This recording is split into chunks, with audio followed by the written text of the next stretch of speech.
Do Bratislavy zavítal známy ruský spisovateľ a šéf-redaktor literatúrnej gazety Jurij Poľakov. Hostia tvorivého literárneho večera privítal a uviedol riaditeľ Ruského centra vedy a kultúry Alexander Bušujev.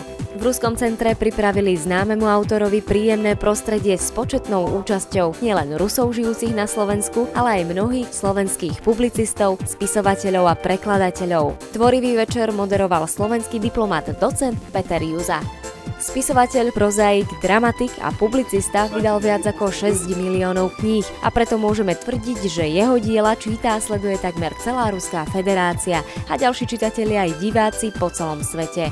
Začínal ako básnik, publicista a literárny kritik. V debutovom románe z roku 1980 priniesol poprvýkrát tému šikanovania v sovietskej armáde, ktorá však uzrela svetlo sveta až v čase perestrojky.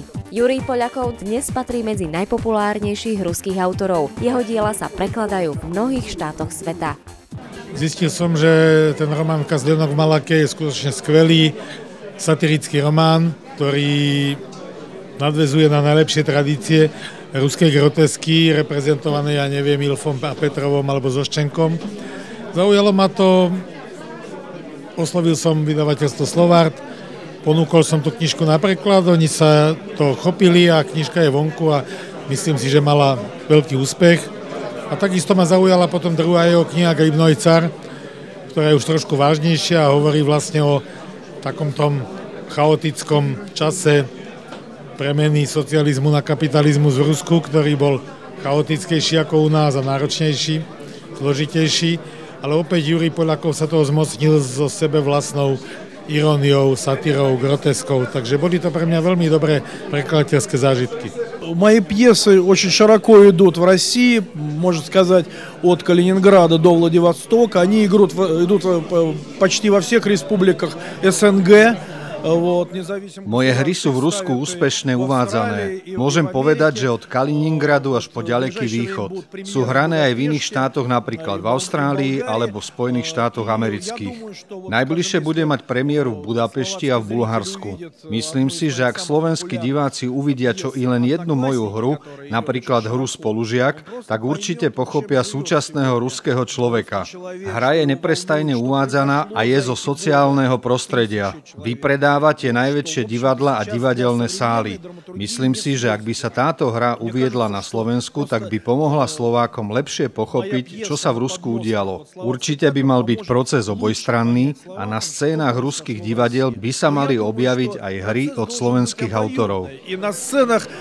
Российских театров должны идти пьесы современных словацких драматургов.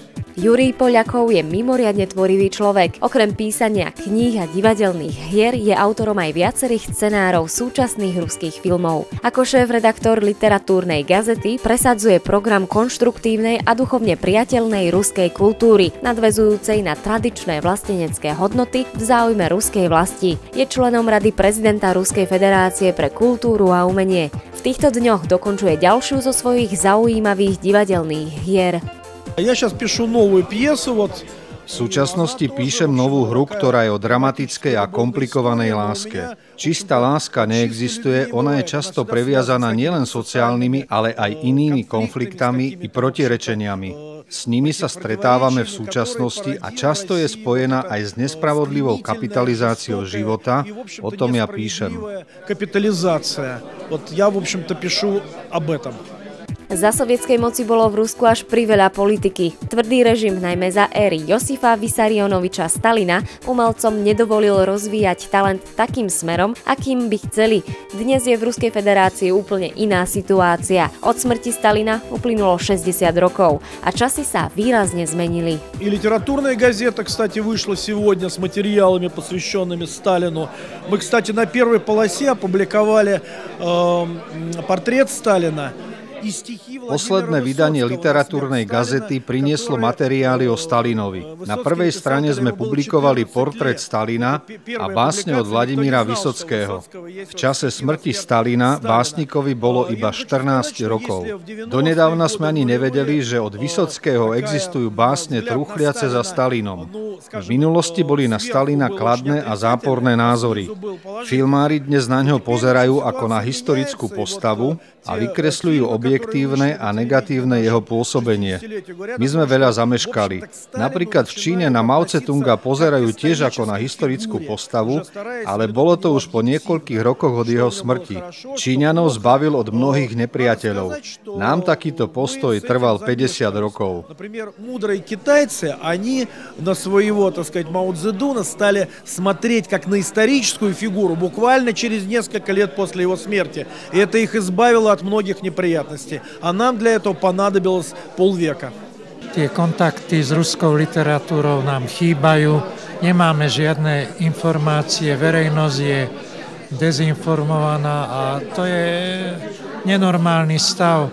Ja osobne sám vďaka niektorým obetavým ľuďom, keď spolupracujem aj s takým tlstým žurnálom Mecenáty Mír, ktorý vychádza v Riazani, ktorý má už niekoľko rokov krásne aj monotematické bloky o slovenskej literatúre, kde boli úryvky teda zo slovenskej literatúry aj z mojich kníh. A Rusko nemožno ignorovať, je to proste globálna veľmoc, je to kultúrna veľmoc a my nemôžeme sa stavať k tomu, že my o tom nič nevieme. Takže som veľmi rád, že som počul aj redaktora literatúrnej gazety, a ktorú sme za čias totality veľmi starostlivo sledovali a čítali a hľadali inšpirácie, pretože u nás to bolo oveľa ospalejšie často než v bývalom Sovietskom zväze. Júriovi Poľakovi doteraz vyšlo 32 knižných diel. Jeho autorské pero píše unikátnym štýlom. Ľahká obrazotvornosť, irónia a členité kompozície majú v knihách pomerne svižné tempo. Dejová línia sa príliš nezasekáva, takže sa čitateľ dokáže bez problémov orientovať. Autor patrí aj do klasickej ruskej satirickej školy, zastúpenej Ilfom, Petrovom či Bulgakovom, ktorá má v Poľakovovi dôstojného nástupcu. Teším sa, že pri tejto príležitosti sa k nejakým jeho knižkám dostanem a si ich prečítam. Uvidím, pre mňa je to vždy otázka takého vnútorného pocitu. Ja našťastie nemusím prekladať z povinnosti, prekladám, pretože ma to baví, že to chcem. A samozrejme, keď ma niečo zaujme z jeho tvorby, tak sa rád znovu na to podujmem. Je to vo veľkej miere vlastne aj vina našich médií, mass médií, ktoré úplne ignorujú teda vôbec kultúru, aby som tak povedal, teda najmä tie komerčné médiá, mass médiá, ktoré teda len o celebritách, ale o umení vôbec nie. Maximálne niečo o výtvarnom umení, ale o literatúre nič. A to sa potom odráža aj na mladých ľuďoch, že naozaj nepoznajú vôbec nič z tejto svetovej klasiky a ruskí spisovatelia patria medzi zakladateľov vlastne moderného románu a bez znalosti tejto literatúry je vlastne človek ochudobnený. Dnes sa znova hovorí o nejakom návrate k nejakým duchovným hodnotám a povedzme už len títo ruskí klasici, Tolstoj alebo Dostojevský alebo Soloviov a ďalší proste formovali nejakú inú tvár Európy, ktorá dnes stráca vlastne identitu, pretože tie západoeurópske vplyvy sa už vzdialili vlastne od týchto základných hodnôt, ktoré treba definovať aj ako kresťanské európske hodnoty. A dnes vlastne títo starí Rusi a títo klasici nás vlastne upozorňujú, že bez toho to nejde, ani tú modernú a postmodernú Európu nemožno budovať bez toho. A ja sa tomu venujem aj v esejách a tak a chcem ešte o tom aj napísať nejakú takú knižočku o tom, že čo by mladý človek vlastne mal poznať, a keď vstupuje do tohto zmeteného sveta, do toho 21. storočia chaotického, ktoré je ovládané len médiami a ohlupovaním médií, aby vedel, kde je sever.